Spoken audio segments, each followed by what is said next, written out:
Iran is criticizing fresh U.S. sanctions. In Tehran, President Rouhani called the sanctions a crime against humanity, but he also said they won't affect international talks surrounding Iran's controversial nuclear program. The new U.S. sanctions are the first imposed since talks resumed last November.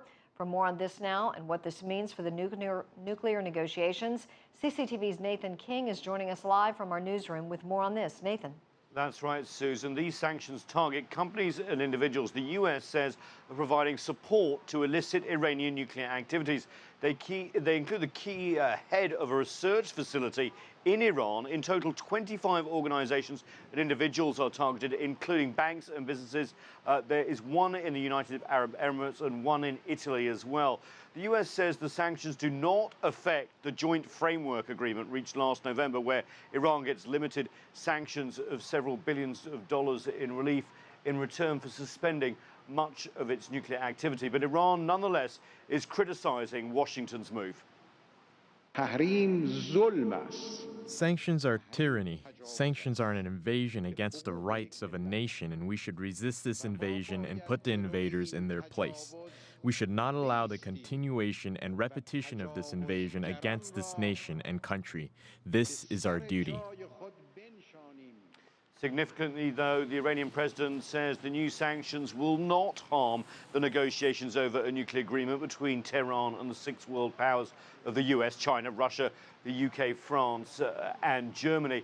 After failing to reach an agreement by a deadline of July 20th, those talks have been extended now until November. They're expected to resume, by the way, in the coming days. Key sticking points remaining include the amount of uranium enrichment Iran would be allowed under any deal, the duration of the agreement, and how it would be verified. Announcing the new sanctions, the US State Department said this: these sanctions send a clear message that the United States will act resolutely against attempts to circumvent US sanctions. Individuals and companies providing support to illicit Iranian nuclear activities program or engaged in assisting in Iran's efforts to evade US sanctions will face serious consequences. Now, these new US sanctions imposed are relatively light compared to a package of sanctions the US Congress wants to impose if the nuclear talks fail. They would target Iran's oil industry and would tighten financial restrictions as well in the country further. And you know, it's funny, as the US tightens sanctions, other powers are offering Iran incentives. Russia just inked an oil for food deal with Tehran and has spoken positively in recent days about the ability to reach a final nuclear deal with Iran that would allow Tehran to continue to enrich uranium, which Tehran has maintained is for peaceful purposes only, not a nuclear weapon. Nathan, what is the likelihood for a nuclear deal happening, and will the sanctions actually help? Well, you know, the Iranians obviously didn't expect these sanctions to be ratcheted up just as talks are going to resume. US President Barack Obama has put the odds of the talks succeeding at 50-50.